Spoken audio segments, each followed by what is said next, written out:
Good evening and welcome to Greater Somerville for April 26, 2011. I'm Joe Lynch. I'm Adam Sweeting. And I'm Tony Pierantozzi. There you go. My guests tonight are Somerville's Ward 3 School Committeeman Adam Sweeting. He was first elected in 2007 and currently serves as the chairman of the school committee. He has been professor of humanities at Boston University, chair of the Boston University Faculty Council, and is an ex officio member of the Board of Trustees. Adam currently has 2 children in the public school system. Superintendent Tony Pierantozzi, Somerville's Superintendent of Schools, has served in that post since 2005. Prior to arriving in Somerville, he served as superintendent in the Dennis-Yarmouth Regional School District on Cape Cod and of the Odessa-Montour Central School District in Odessa, New York. It is my pleasure to welcome for their first visit to Greater Somerville, Adam Sweeting, School Committeeman from Ward 3, and Somerville School Superintendent Tony Pierantozzi. Welcome to you both. Thank you. Thank you. Yeah, I tried, folks, I tried to get them to take their jackets off, but neither would comply. They want to be respectful of the audience who's watching tonight. All the time. All the time. Actually, I think they're still waiting for their invite to the wedding on Friday. You didn't get yours? I have not gotten my wedding invite yet. I had to decline. I'm busy. There you go. There you go. Well, with the title of superintendent, I guess you know where we fall. But thank you very much for coming into the show tonight. Thanks for having us. Thanks for joining me. For those who tried to watch this live, we had a little bit of problem in the studio, so we are just recording, and it's going up onto the internet later this week. Obviously, if they're watching on the internet. So we're going to talk a little bit about the Somerville school system, and before we start, I'm going to take a little bit out of order. There was a press release, and I'm going to ask the superintendent to talk about it. Press release today from the city with terrific news for the folks who have children in the East Somerville Community School. You can take it away, Superintendent. Yes. Thank you, Joe. The East Somerville Community School is moving forward. Actually, the demolition contractor is about 3/4 through.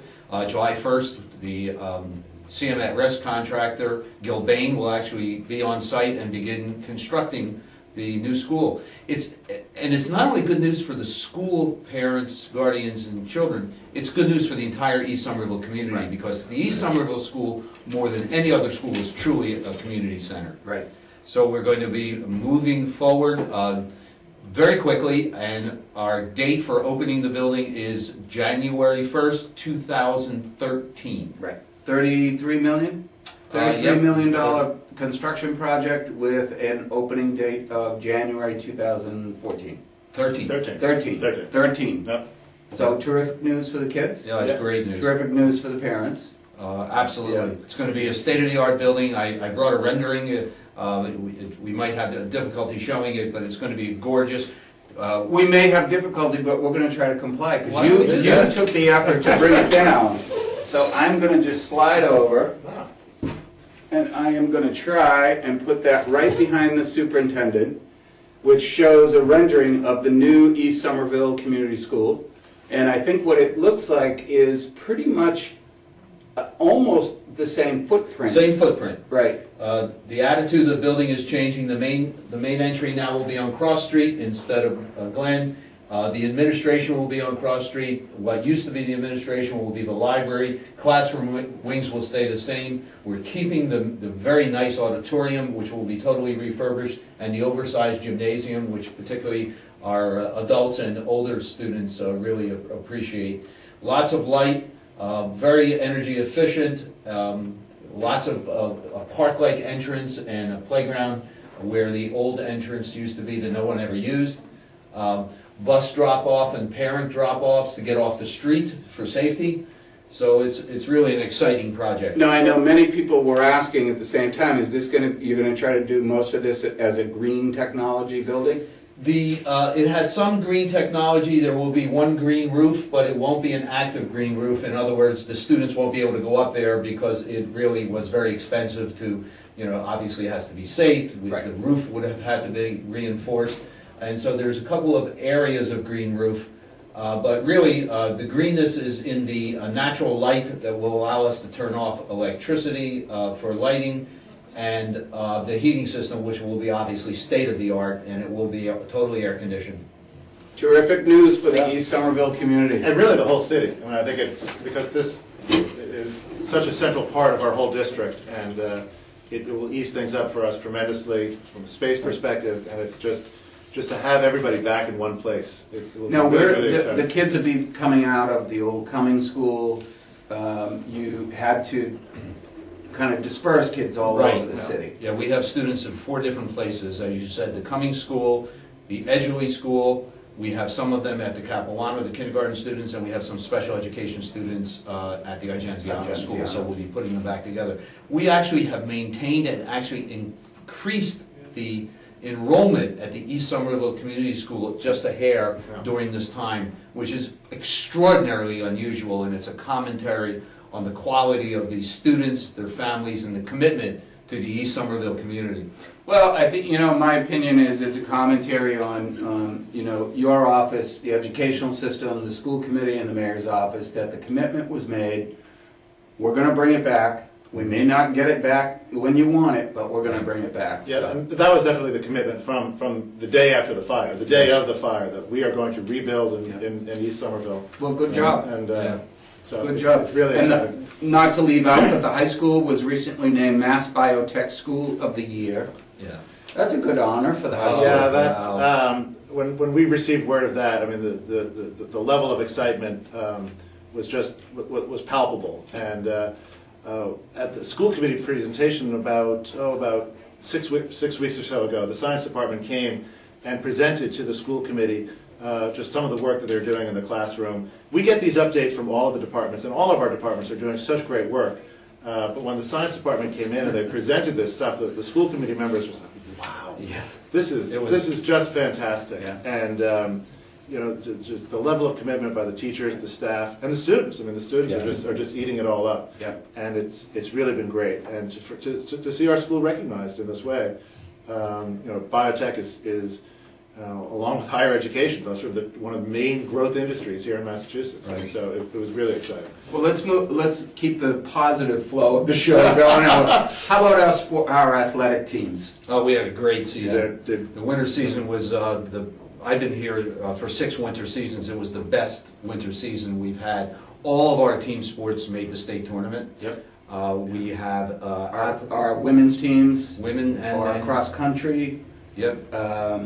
basketball. And the Yep. indoor track and in the fall, our soccer teams were doing really well. But Yeah, because one of yeah. one of our producers down here is Charlie Tesh. Yeah. Yep. Yeah. That's right. So Charlie always makes sure that I know when one of his teams wins, and he said, "Put it on Greater Somerville." So. We also had student athletes this season who were nationally ranked. Yep. In the 600 meter, we had a sophomore who ran the 7th fastest time in the country. We had a 1,000-point scorer on our girls basketball team. We won a state championship in our 1,600 meter relay. So I mean, it's not just being competitive in the Greater Boston League, but our student athletes return to competitiveness on a much larger scale this year, and they work hard, good coaching. Great parents, lots of good parent guardian support, and they had a just great season. So all that success in those athletics, you think it's probably time for a new assistant coach for the football team? You mean a volunteer? They don't call this the hot set for nothing. But actually, if I could just add something else about the sports teams. We have tremendous individual athletes, but the teams are also so welcoming. I mean, so many of our kids are participating, Yeah. and they're not all necessarily, the state champions, but they're all so welcome on our teams, and they all compete, and it's just great. I mean, the track teams and the soccer teams, they're all just bringing kids from across the school, so they're great community builders in our school as well. And we've tried to reinstate the feeder process too, where we have a middle school track and field meet, a basketball program, a swim meet again. So we're really trying to get that together. Yep. It's hard in an urban environment. I mean, we don't exactly have a lot of fields. Yeah. And Yeah. it's difficult. It's a real challenge. It's one of the things that, growing up as a kid here in the city, one of the things that we never had enough places for was practice. Uh-huh. Right? We never had enough time. Because at that time, even Foss and Dilboy were very much more heavily controlled by the state. Yeah. Correct. You know, and so the Somerville kids, you know, you grab an open lot someplace and you practice, but it's terrific news. And I think, you know, much to the credit of the school system and the administration, we're making a full effort in terms of participation in the athletics, and right from elementary all the way through. Yeah, now we have, I mean, 8th graders are now participating at the high school level, so my son is in 8th grade and he was participating in the high school sports, so it's really great. And on a more global scale, you know, it's really part of Shape Up Somerville. Mm-hmm. You know, it really is good nutrition, lots of activity, whether it's competitive or not. I mean, we have teams that, you know, we have a ultimate frisbee team. Yep. The kids run around, they throw the frisbee, and they're very active. I mean, that's a tough game physiologically. One of my older nieces was very proud that she was on the ultimate frisbee team at Middlebury College. All right. And she had learned it at high school. Let's move into the academia world for a little bit. You have some issues that you've been tackling. And one of the prime things that's been in the news recently is the merging of the two teaching systems down at the Healy School. Right. I don't know which one of you want to take that, but... Well, that's a, I mean, we can both chime in there. Sure. That's an issue that, I mean, we've been wrestling with this for a number of years. And let's set it up for the folks at home. They're currently at the Healy School, and for the last roughly 27 years to be exact, there have been a number of different programs in that building. There was what was called the Choice Program, which ran from kindergarten through 6th grade.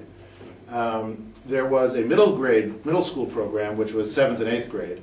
There was a program which people generally call the neighborhood program, but that was, it tended to draw right from the catchment area. That's around the more traditional. The more traditional. And that ran K through 6. And then there is, like most of our schools, there was also a smaller special ed program. So you had multiple programs in the building.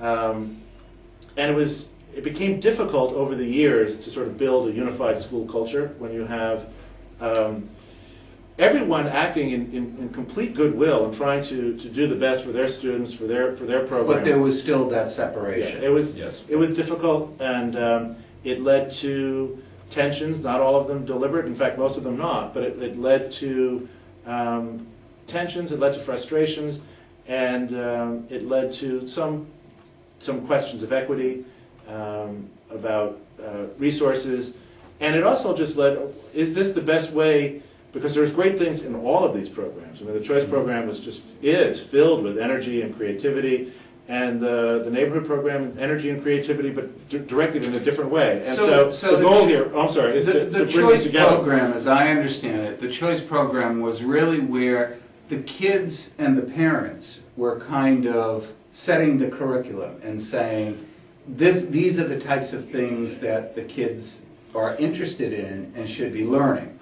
Well, is that I not a fair assessment? I think in recent years, particularly since 1993, with the Ed Reform program, that became more difficult, where we have state frameworks. Right.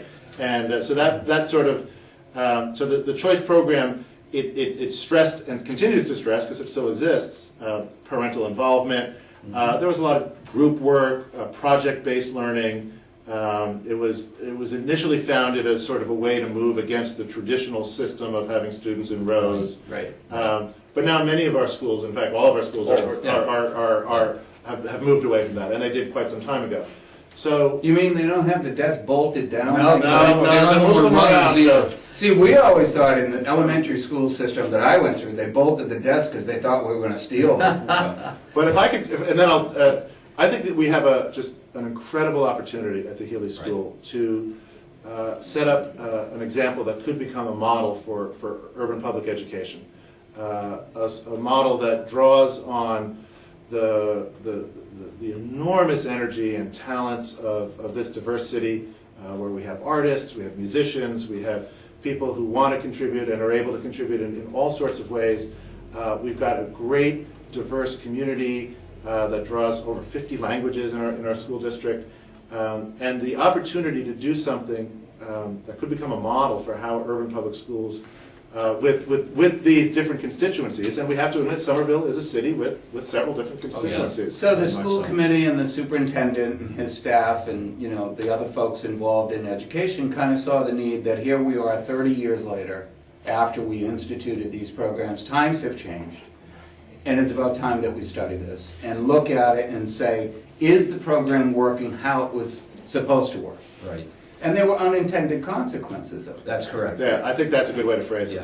Yeah. And can you pull in just Sure. a little bit? I don't want to lose you Yeah, off yeah, camera there. sure. And Joe, I also think that the Choice Council, which is a governing body of Choice Parents and Guardians, they also felt that Choice really needed to be refurbished because it had kind of eroded away from being unique and cutting edge, because it started as a progressive education element, and all education has become progressive. Right. So, you know, kind of the district caught up, and then so, well, what's our uniqueness going to be? Right. So what the school committee, in really making really good decision about this, they said, okay, we're going to turn it back over to you. Here are some of the things we want to see.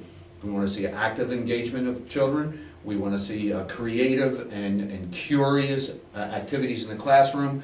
We want to see field trips so the kids can get out of the school and into a learning environment. And you're going to measure that. And we're going to measure it. Yeah. And here's the process, come back to us. And now we're right on the cusp of them coming back to us. So it was an inclusive local process instead of a top-down one. And I think that was an extraordinary decision by the school committee to give some guidelines, but say, you know, it's your school.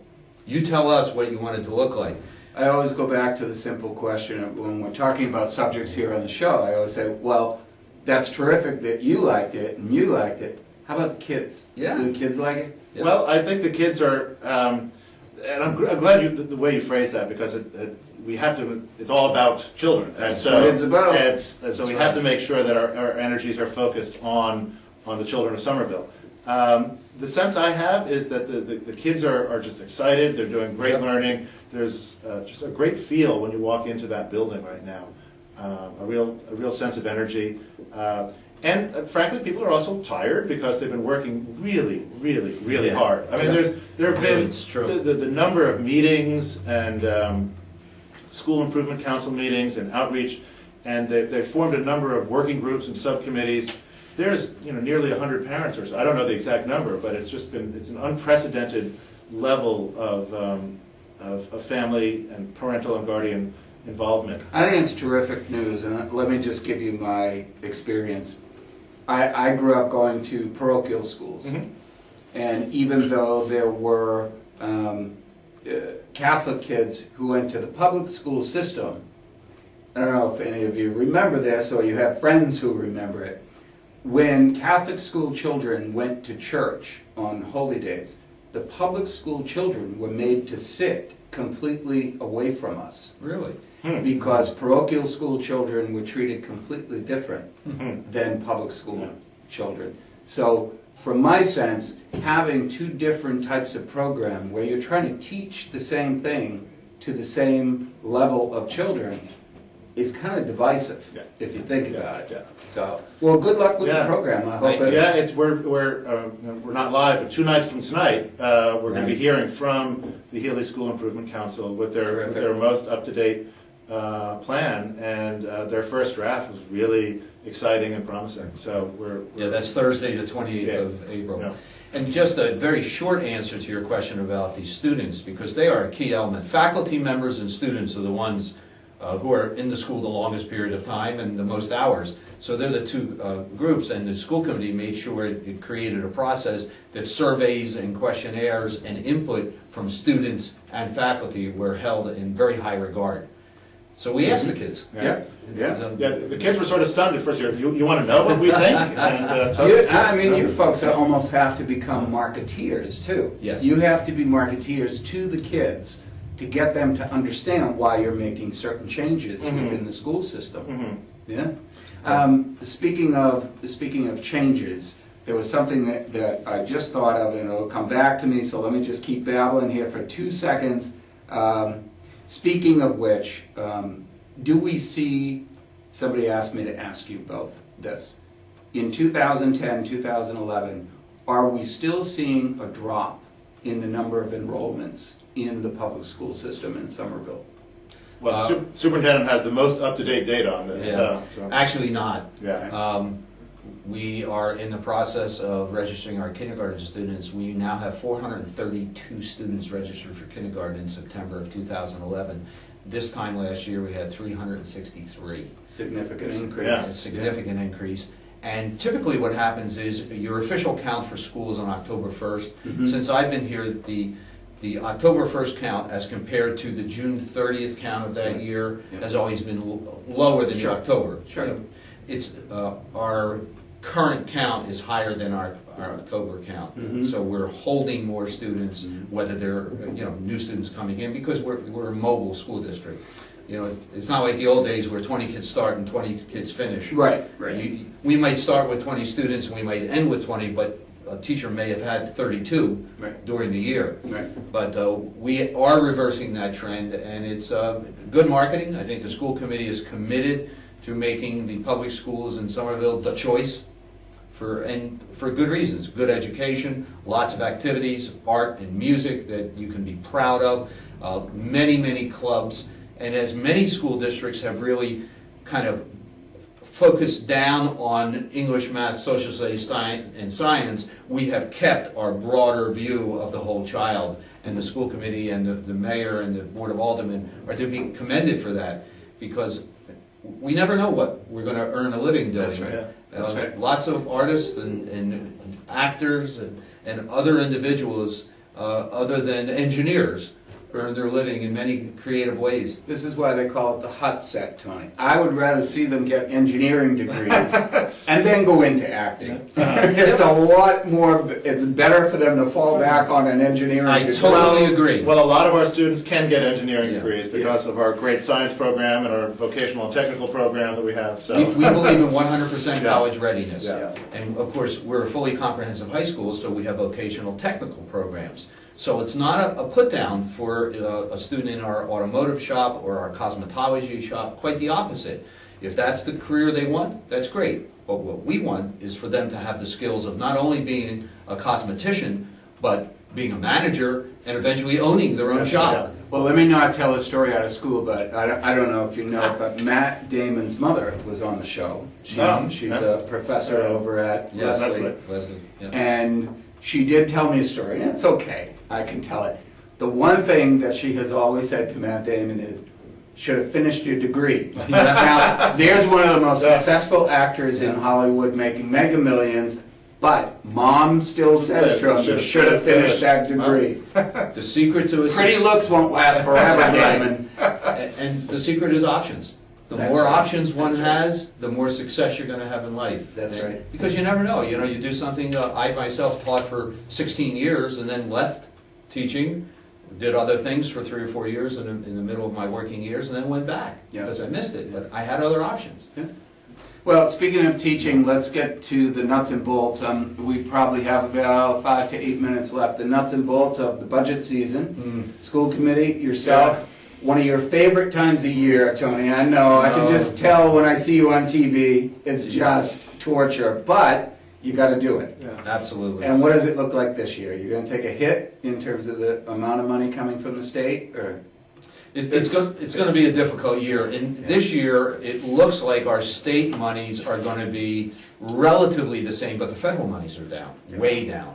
And I sent actually a memo to the school committee today about that. In the state, it looks like we're going to be down about $100 million of federal aid, and right now it's zero state aid, the same amount. But of course, everything is more expensive next year. So a zero is really a cut in services or. So when they say level funded, it's not really level funded. No. Right. And just so the public knows, the reason the federal funding is going down is because there was a 2-year stimulus package passed That's in the spring of 2009, and that money is phasing out. And so districts all over the United States actually are now Absolutely. are wrestling with this because the economy is beginning to pick up, but as we all know, it's not picked up where we'd like it to be. It takes time. And it's so, a lot of time. I'm very proud of the fact that in the last 2 years, which were difficult years, we managed to pretty much hold our own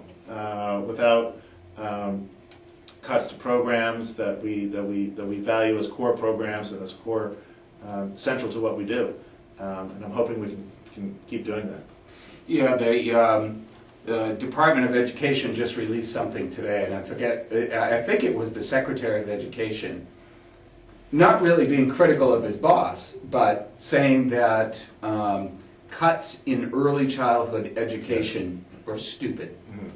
Now, that's a pretty bold statement for the Secretary of Education to make. So. Well, research shows us that, and I'm a convert to this. There was a time in my superintendencies that I kind of relaxed about attendance for kindergarten students. I said, well, you know, it's parents are having separation anxiety, the kids are young, they're little.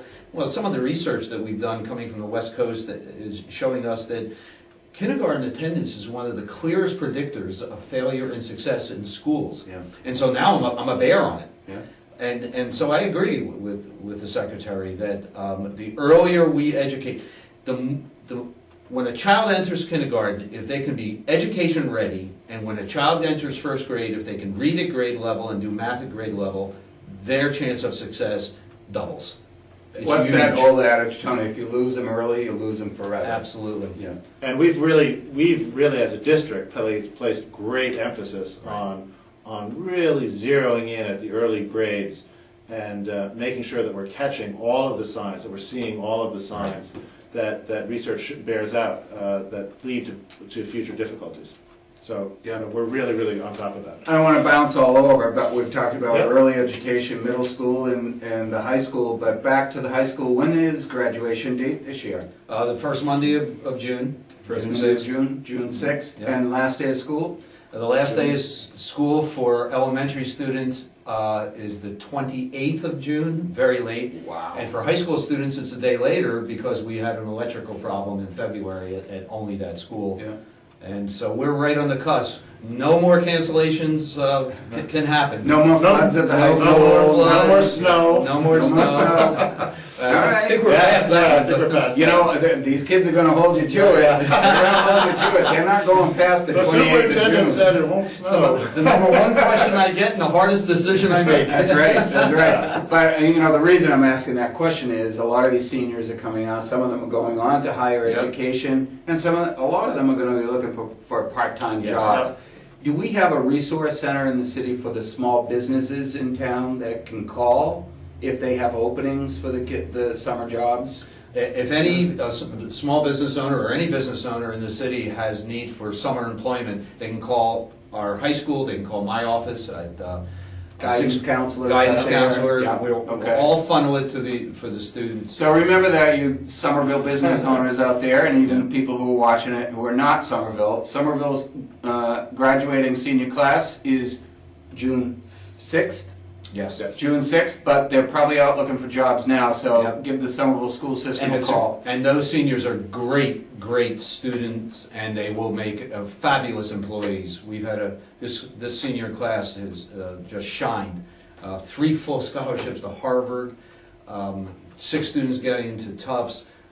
We're sending these students in the graduating class of 2011 to the finest educational institutions. We have been for years. Yeah. The last several years. So off the top of your head, Tony, how many of our graduating seniors what percentage go on to higher education? About 76%. That's terrific. Yeah.